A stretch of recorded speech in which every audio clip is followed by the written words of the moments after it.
Hi, this is Gene Ransom with a Maryland election preview. I'm going to be previewing the Maryland congressional race and the primary election that is upcoming on June 2nd. That primary on June 2nd was moved as a result of COVID to June 2nd, 2020. And the other unique thing about this primary is the results will be mailed in. Folks received ballots in the mail over the last month, depending on the county and the jurisdiction. Baltimore City was the slowest. And that means we might not have final results in these races for over a week. On top of the congressional elections, we have a very exciting contested mayor's race in Baltimore City, and other local elected officials are up for election in certain jurisdictions across the state. But I'm going to focus on the congressional races. Now, if we talk about the congressional races in Maryland, most pundits believe that all the incumbents are expected to be reelected in the November general and don't face serious opposition in most cases, and there have been very few public polls. Of course, you can never predict an election fully, so I'm going to go ahead and go through what the map looks like as of right now in Maryland. And let's start with that map, and that map that you're seeing is the Congressional District map. And one of the things about this map is this will be the last time this map will be used before redistricting. That's right. The next election, we will see new lines drawn that will result in new congressional districts and all kinds of potential changes. District 3, if you see, has been particularly lambasted nationally, called the reverse pterodactyl, cutting through Baltimore County, Baltimore City, and Arundel County and into Montgomery County. And District 6, which cuts neighborhoods in Montgomery County, was the subject of litigation that went all the way to the Supreme Court. Again, this will be the last time this map will be used, and next time we do a congressional election, things could be a lot more exciting. So let's break down the 8 congressional districts. There are no U.S. Senate races in Maryland this year. Both Senator Van Hollen and Senator Cardin get a pass. And we'll have Senator Van Hollen up next, as Cardin just won 2 years ago.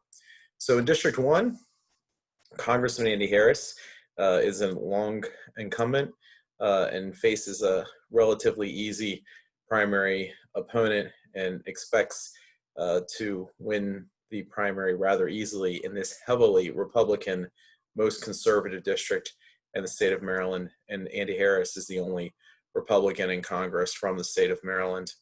The Democratic primary is really difficult to predict. There's been no public polling. Allison Galbraith finished second in the primary last time. Mia Maston and Jennifer Pingley are new candidates, so it is unknown who will come out ahead in this one. If I was a gambling man, I think the fact that Galbraith was on the ballot last time might give her a leg up. Whoever does win will have a very, very uphill race against Congressman Harris, who's a physician in the upcoming general election in this very Republican district. Congressional District 2 has incumbent Congressman Dutch Ruppersberger, a conservative Democrat from Baltimore County and former Baltimore County exec, who's also been a long-time member of the Congress. There is a crowded, competitive Republican field, including 2 sitting state legislators, Delegate Rick Impalaria and Senator Johnny Ray Stallings. Again, I have no idea who's going to win that Republican primary. I would guess that Johnny Ray Stallings, the senator from Baltimore County, would have, just based on name ID, a good shot. But again, that race is anybody's bet. Also note, Mr. Northcutt is planning on running as unaffiliated. At the time of this recording, I don't believe he'd filed all his signatures to do so, but I suspect he'll get on there and add to the fun in the general election. Again, most people predict that Congressman Ruppersberger, who will be heavily financed favorite in this district, should easily be able to beat whoever wins that Republican primary. But again, we do have 2 sitting elected officials, Delegate Impalaria and Senator Johnny Ray Stallings, in that primary. So one of them could give him a tougher than usual race if they manage to get through. Congressional District 3 is the district that cuts across Baltimore County, Baltimore City, into Montgomery County and part of Anne Arundel. It really, and has been called the reverse pterodactyl district, Congressman Sarbanes has held that district since it was created. He, of course, is the son of former U.S. Senator Paul Sarbanes, and comes from a name that is well known in Maryland politics. He really has no serious opposition. It is a very safe Democratic seat. There is no clarity as to who's going to win the Republican primary, but anyone who does win would have a lot of difficulty beating him. He faces token candidacy in the primary. John Ray is a perennial candidate who runs all the time. There really isn't much of a shot of anybody beating Congressman Sarbanes. The issue with him will be what happens after redistricting with his district, and how is he affected as things move forward. District 4 is held by former Maryland Lieutenant Governor Anthony Brown. He faces, again, a little opposition in the Democratic and even in the Republican side. This district is a super Democratic district. It is one of the most Democratic districts, with the exception of maybe 7 in the state. And Brown should easily roll to re-election against whoever manages to come through the Republican primary here moving forward. District 5 is held by Majority Leader Steny Hoyer. Congressman Hoyer has been in Congress for quite some time and is the number 2 member of the Democratic Party in the House of Representatives. Hoyer also, interestingly, has an unaffiliated candidate running against him. There is really no strong candidate in either Republican or Democratic Party, no real tough competition for him, and very little, if any, in the way of public polling. Congressman Hoyer should roll to re-election in the Democratic primary and in the general easily, given this laydown of folks, and there really shouldn't be a lot of excitement in this district given the breakdown. It is one of the districts that's, while it is a majority Democrat, it is a little more competitive than some of the others. This one, District 5, Dutchess District up in District 2, and then District 6 are the districts that are a little more competitive on the Democratic side, but still they all lean as Democratic districts. And again, Congressman Hoyer doesn't really have any marquee opponent in this race and should be able to move forward on Tuesday and again in November, barring an unforeseen incident. District 6, David Trone, one of the newer members of the Maryland delegation. This district includes Western Maryland and part of Montgomery County. This district was almost changed by the courts through one of the redistricting challenges that ended up being unsuccessful. Trone should be able to easily make it through the primary. Interestingly, the Republican primary includes current delegate Neil Parrott from Washington County. Delegate Parrott has been running a very aggressive campaign and should win that primary, and frankly will give Congressman Trone a challenging race. However, in a presidential year, and given the fact that the district was kept the way it is currently drawn, it will be an uphill challenge for a Republican to beat the incumbent Democrat in that district.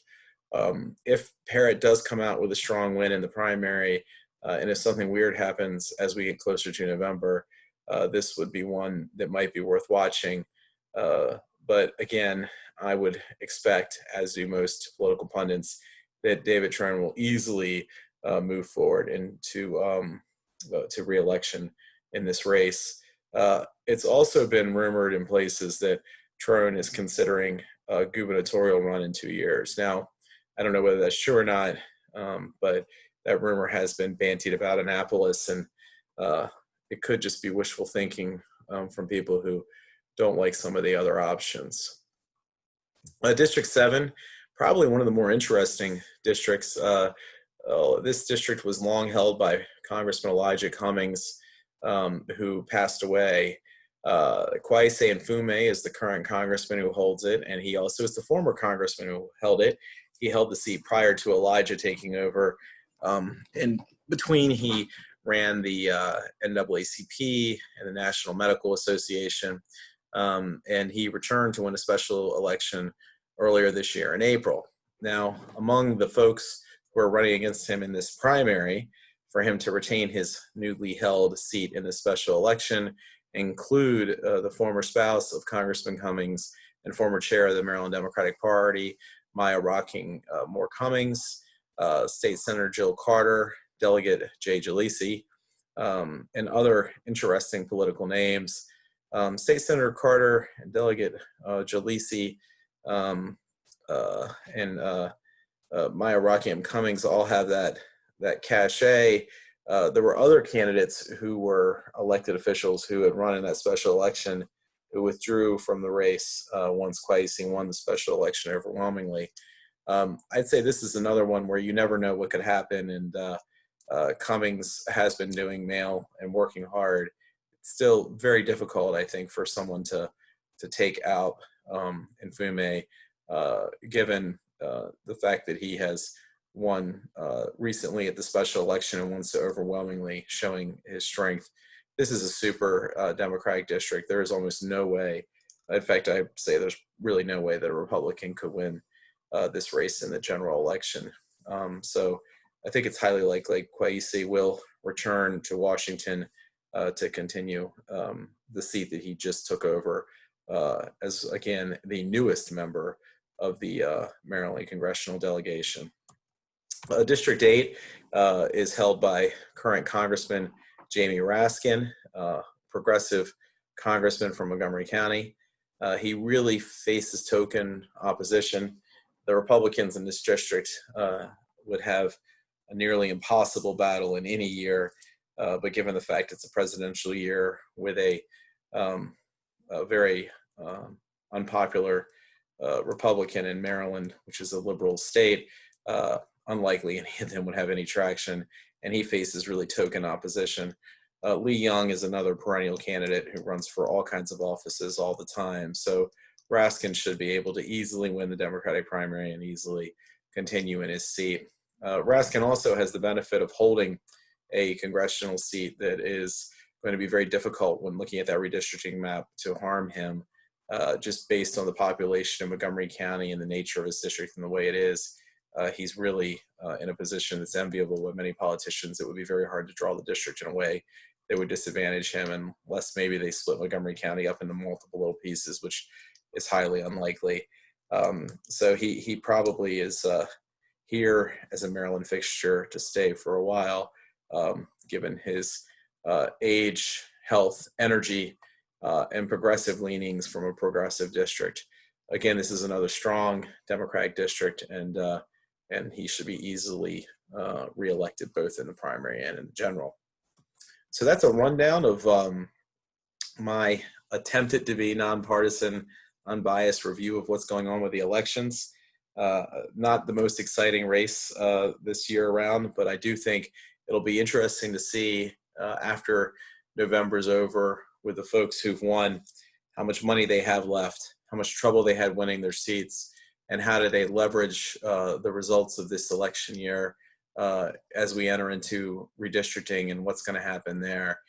Because I believe a lot of these folks' fortunes will change greatly after redistricting, and that's the real story here.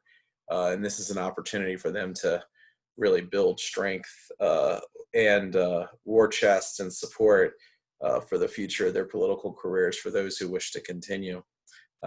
So thank you for watching, and check in later as I'll give you some details on what happened with the election results, maybe in a week or two, whenever we have them after the mail all gets delivered. Thanks again.